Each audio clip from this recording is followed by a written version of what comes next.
Yang melatari saya membangun sekolah ini karena tangisan anak bangsa, Pak.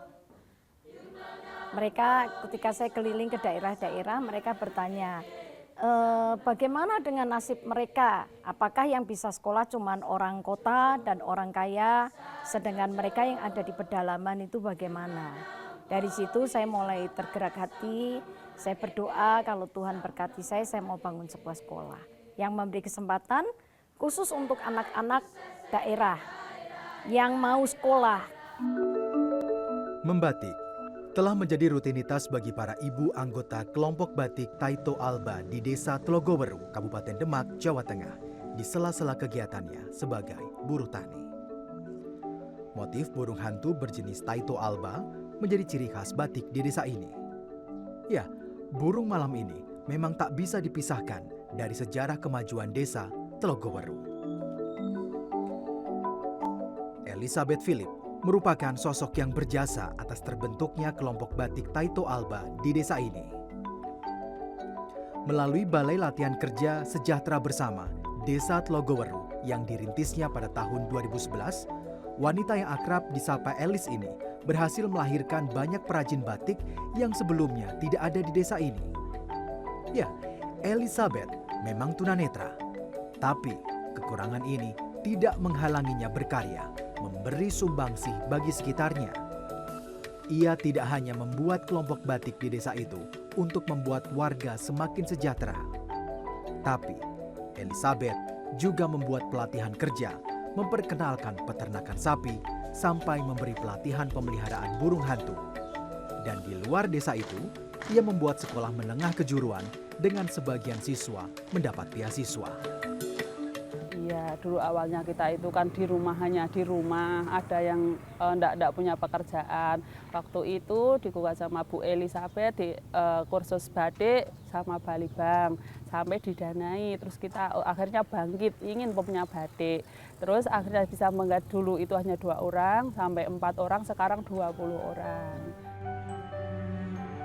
Pekerjaan membatik seperti ini dilakukan setelah musim tanam usai. Mereka bisa menghasilkan 20 helai kain batik dalam sebulan. Setiap helainya, kain batik dijual dengan kisaran harga Rp150.000 hingga Rp1 juta, tergantung jenis pewarna yang digunakan dan tingkat kerumitan motif.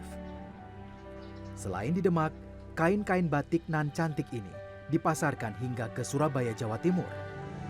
Hasil penjualannya mampu menambah pundi-pundi rupiah para anggota. Karena pada saat itu desa ataupun balai desa tidak memenuhi persyaratan untuk bisa kita memulai pelatihan-pelatihan. Jadi saya ambil tanahnya Pak Lurah dengan kesepakatan kami bangun. Untuk apa? Pelatihan, supaya kalau pelatihan tuh ada tempatnya. Pelatihan dari jahit, make up, komputer, batik dan sebagainya yang dipusatkan semua di situ. Ya, membatik bukan satu-satunya pelatihan yang disediakan bagi warga. Sebelumnya, ada berbagai pelatihan kerja lain yang digagas Elis untuk menggenjot ekonomi desa, salah satunya menjahit. Sri Ekowati merasakan betul manfaat pelatihan menjahit yang telah diikutinya. Usaha jasa menjahit aneka pakaian yang dirintisnya sejak 2002 semakin banjir pesanan setelah bergabung dengan Balai Latihan Kerja.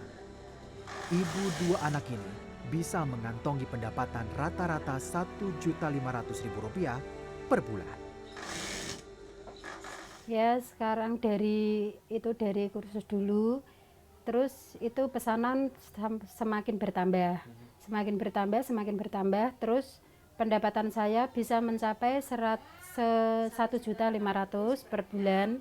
Terus saya tabung sedikit demi sedikit buat beli itu sawah, terus bisa buat nyekolahin anak, bisa makan sehari-hari.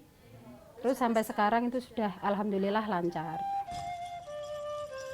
Desa Tlogoweru dihuni oleh 3.000 penduduk dengan 910 keluarga. Desa ini memiliki luas sekitar 291 hektar. 225 hektar diantaranya merupakan lahan pertanian padi dan palawija. Karenanya, mayoritas penduduk bermata pencaharian sebagai petani dan buruh tani. Sejak tahun 60-an, Tlogoweru menyandang predikat sebagai desa tertinggal. Puluhan tahun, desa ini dilanda kemiskinan. Namun, sejak Elis masuk desa pada tahun 2007, predikat desa tertinggal perlahan sirna. Ibu Elis, dulu pada saat pertama kali melihat desa ini kondisinya seperti apa sih, Bu? Sangat memprihatinkan karena kondisinya tanah seperti batu semen, kering, kerontang, ya. Terus nggak pernah panen, jalanan juga rusak, anak-anaknya tertinggal. Maksudnya dalam pengertian desa ini desa terpencil dan tertinggal, IDT dengan desa terpencil dan tertinggal. Apa yang pada akhirnya menggerakkan hati Ibu untuk membangun desa ini melalui beberapa terobosan-terobosan begitu? Belas kasihan yang ada di hati, yang Tuhan taruh dalam hati saya, dan kepengen mementaskan masyarakat ini dari kemiskinan. Sempat penolakan pada saat itu, pada saat pertama kali? Ya pastilah dicurigai, karena mereka melihat faktor kulit saya dan melihat nama saya. Mereka tahu bahwa saya ini orang keturunan dan juga orang Kristen gitu kan. Pasti pertama kali ditolak karena ini adalah desa mayoritas Muslim. Yang terkenal juga dengan garis keras gitu kan. Tapi karena saya waktu itu menjawab kecurigaan mereka dengan satu kepastian bahwa saya masuk ke sini hanya punya tujuan untuk mementaskan desa ini dari kemiskinan.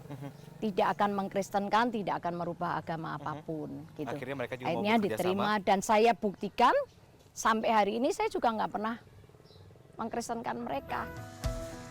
Perjalanan Elis membangun desa berawal dari peternakan ini.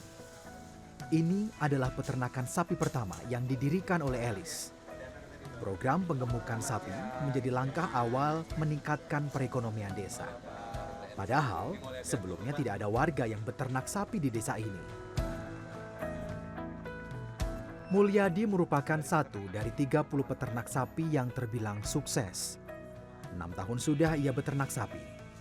Dari keuletannya memelihara sapi, ia mampu menjual rata-rata 3 ekor sapi setiap tahunnya dengan harga 15 hingga 16 juta rupiah per ekor. Mulyadi tak menyangka bila peternakan sapi yang digagas oleh Elis membawa dampak dalam hidupnya. Perubahannya luar biasa, Mas. Dulunya saya cuma jadi petani, buruh tani, dan sekarang bisa punya sampingan berternak. Hasil dari peternakan ini Bapak manfaatkan untuk apa saja? Ya untuk kebutuhan, untuk sewa tanah, sewa itu ladang, buat tambah untuk pertanian. Kita kirim 17 orang sampai berapa, seingat saya 17 lebih dari penduduk itu yang kita kirim untuk pelatihan gitu Alga. Kemudian setelah mereka berhasil, saya mulai support mereka dengan membuat penangkaran burung.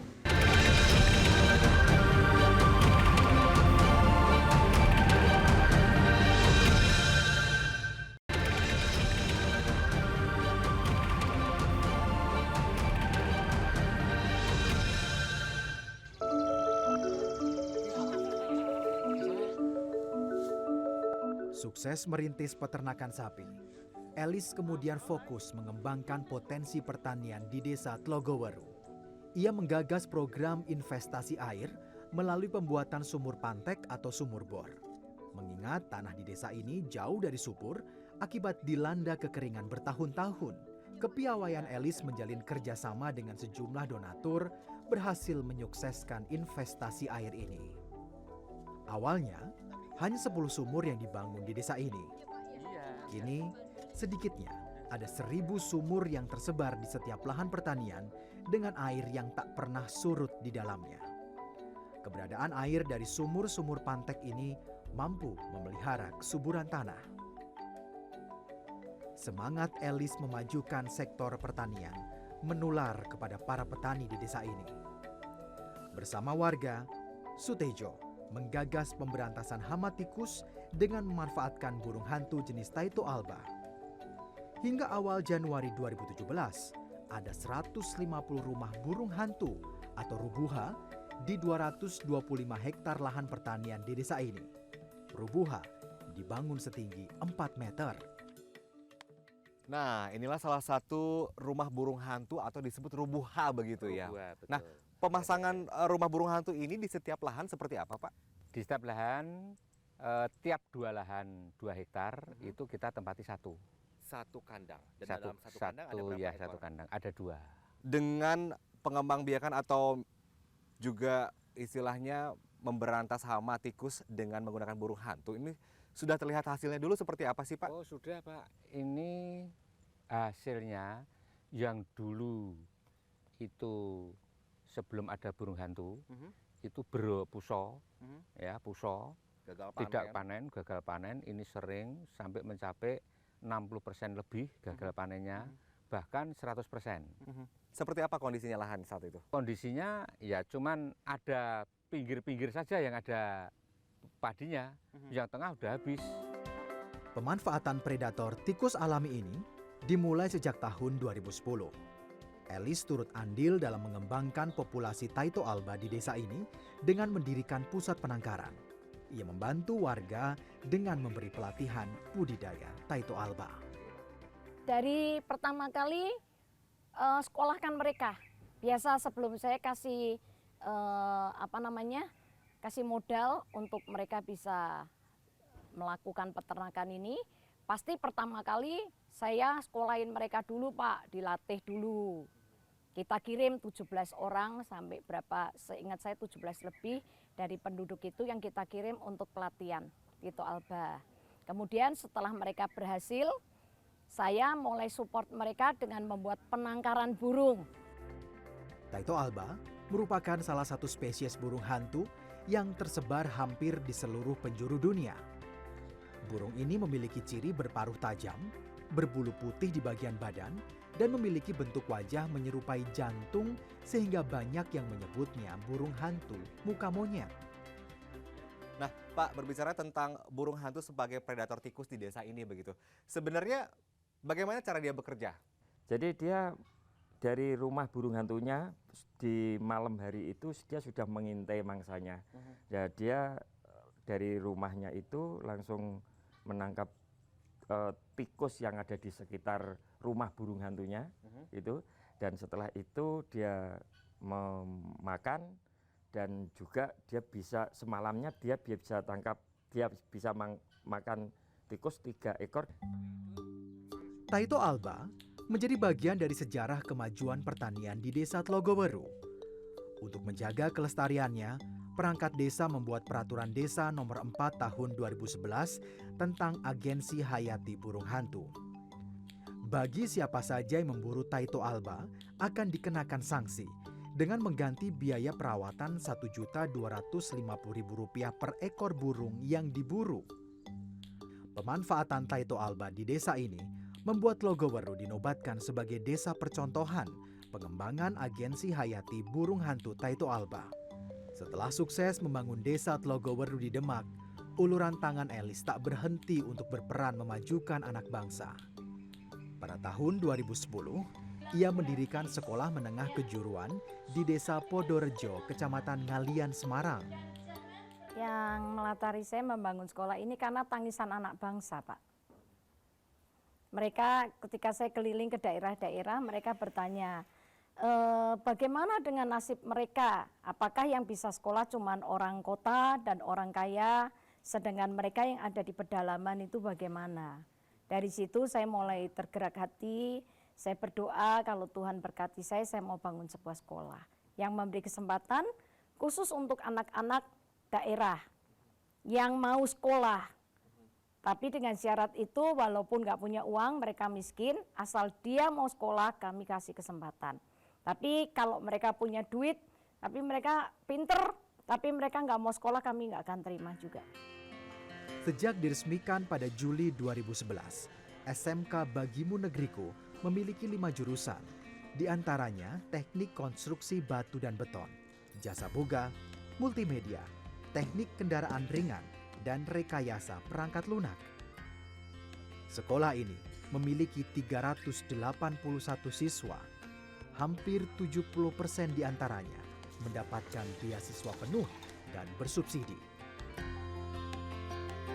Program beasiswa yang digagas oleh sekolah ini menerima siswa dari berbagai wilayah di Indonesia yang memiliki komitmen tinggi untuk turut serta memajukan daerah asalnya. Seperti salah satunya adalah siapa namanya?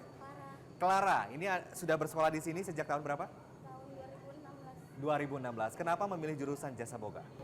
Karena Jasa Boga hobi saya. Dan saya juga di rumah saya senang masak diri saya. Senang memasak. Nah, rencana ke depan Clara setelah lulus dari sekolah ini nanti kemana? Saya ingin kembali ke daerah saya dan membangun toko roti di sana. Elis bersyukur selalu saja ada tangan-tangan penuh kasih yang membantu dana operasional sekolah ini. Kalau saya mau ngomong jujur, Pak, saya hanya mengandalkan doa. Saya memulai membangun sekolah ini dengan uang 10 juta yang kami milikin. Karena suami saya sendiri yang membangun, ya, dibangun suami saya pelan-pelan, dan dananya ngalir, Pak.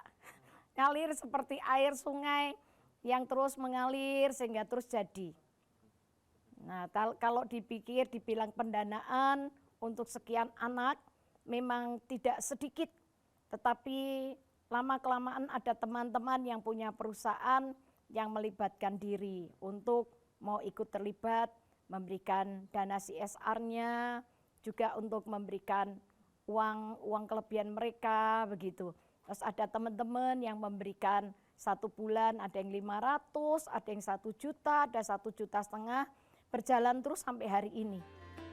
Sekolah ini dilengkapi dengan 2 asrama, putra dan putri. Disinilah para siswa tinggal selama menuntut ilmu.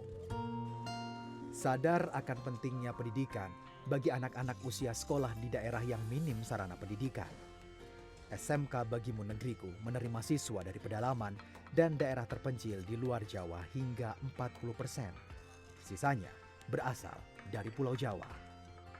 Yang namanya orang kampung, ya saya dari kampung, dari Sumatera Utara, ya sangat banyak kekurangan saya, terutama di bidang karakter.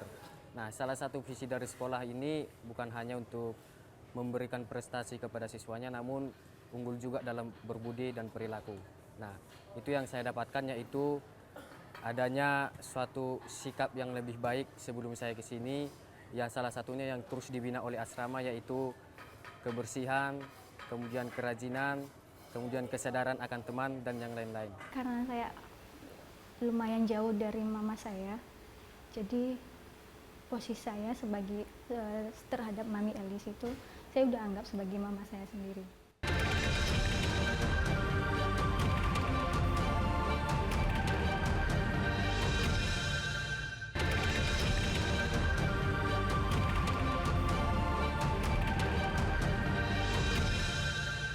Langkah 3, maju!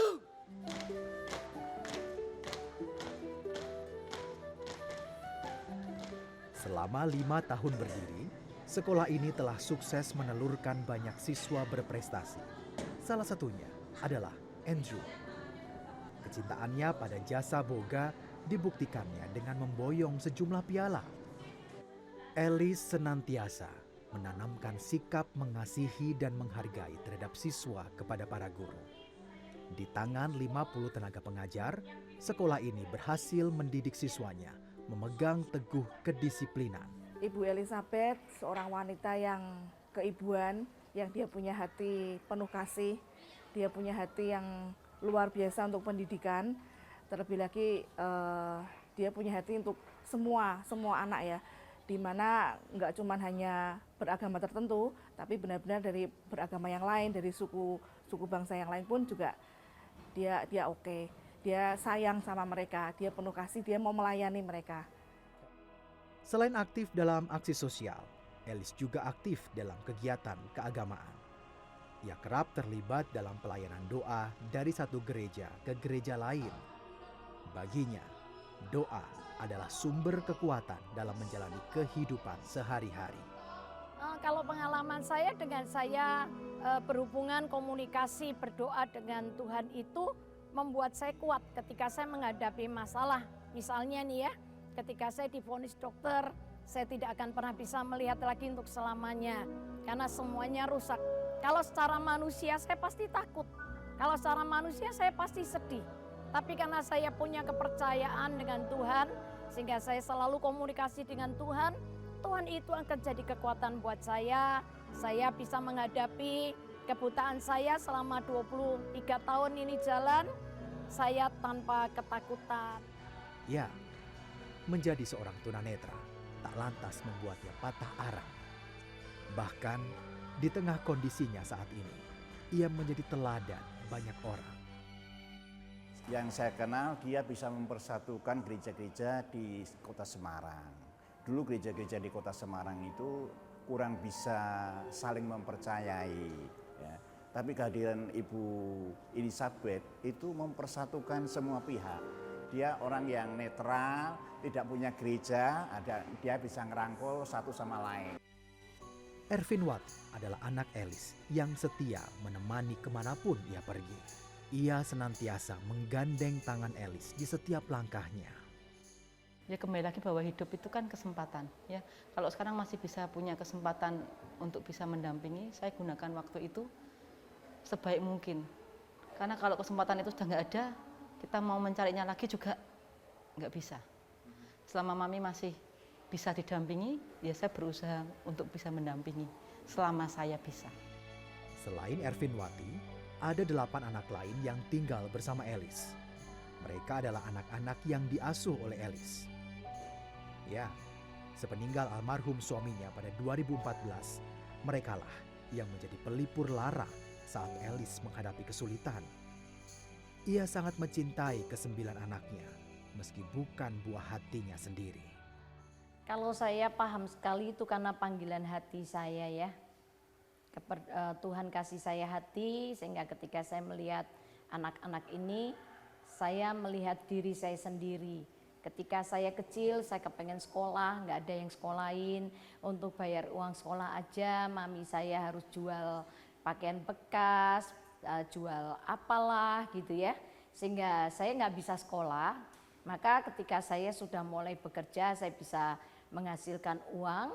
Saya ingin sekali melihat anak-anak itu bisa sekolah, punya pendidikan yang terbaik, sehingga mereka juga punya masa depan. Anak-anak angkat Elis berasal dari berbagai wilayah dan suku di tanah air. Di antaranya berasal dari keluarga kurang mampu.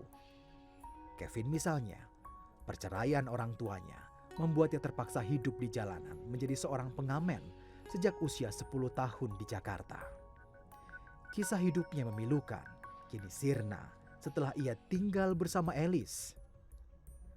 Ada pula Sarilina, sejak bertemu Elis pada tahun 2015, gadis asal Nias ini kini bisa menuntut ilmu di perguruan tinggi. Di mata anak-anaknya, Elis adalah sosok ibu yang penuh kasih. Karena saya lumayan jauh dari mama saya, jadi posisi saya sebagai terhadap Mami Elis itu saya udah anggap sebagai mama saya sendiri. Ya, kenapa? Kadang Mami Elisnya itu selalu terbuka, nggak milih anak, nggak milih orang. Ini dari suku mana? Ini dari suku ini. Tapi yang saya rasakan selama 2 tahun ini, orang yang masuk di rumah ini sama semua di mata Ibu Elis. Elis lahir di Semarang 30 Agustus 1960. Kehadiran anak ketiga dari 6 bersaudara ini sempat ditolak oleh kedua orang tuanya karena dianggap tidak membawa keberuntungan. Sebelum menikah dengan Jimmy Philip pada 1983, ia pernah mengalami kecelakaan di usia 21 tahun. 11 tahun kemudian, mantan guru taman kanak-kanak ini mengalami kehilangan penglihatan. Saya lahir dengan normal. Saya dari kecil, saya aktif anaknya. Saya sudah terbiasa melihat cahaya, gemerlapnya bintang, pakaian, lampu. Tiba-tiba saya nggak bisa melihat. Itu suatu pukulan besar buat saya. Itu. Dan ketika saya tahun itu dibawa ke dokter, ada juga dokter yang berkata, kalau aku jadi kamu lebih baik mati, orang hidup kok nggak punya mata, nggak bisa melihat apa-apa. Hidup tanpa penglihatan bukan penghalang bagi Elis untuk berguna bagi masyarakat luas. Kepeduliannya atas pendidikan anak negeri berhasil membuatnya meraih penghargaan Citra Kartini Indonesia 2012 atas dedikasinya mengisi pembangunan bangsa. Saya kepingin jadi berkat untuk para petani dan peternak. Itu sebabnya saya kepingin mempersiapkan masih banyak anak generasi muda ini untuk sekolah, punya ilmu tentang pertanian dan peternakan, sehingga bisa menggarap lahan Indonesia yang begini besar, lahan yang begitu luas, tapi masih banyak kekurangan, membutuhkan banyak tenaga kerja gitu. Sedangkan anak-anak semua maunya lari ke kota. Elizabeth Philip, wanita tegar, berhati mulia, mengulurkan tangan bagi siapapun tanpa memandang perbedaan adalah kebahagiaan sejatinya. Mengentaskan kemiskinan adalah impian terbesarnya. Bagi orang-orang di sekitarnya, ia bukan sekadar ibu bagi anak-anaknya. Ia adalah ibu bagi anak-anak bangsa. Waktu merupakan kesempatan. Selama kita hidup, berarti kita punya kesempatan, dan kesempatan ini harus kita pergunakan dengan baik. Sewaktu kita hidup, kesempatannya adalah untuk kita ini hidup bisa berguna buat orang lain.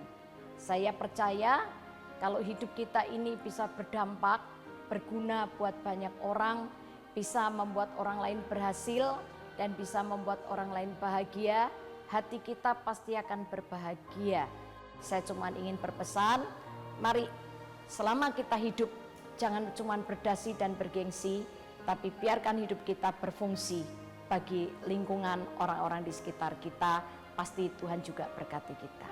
Siapa yang paling ganteng nih di sini? Saya.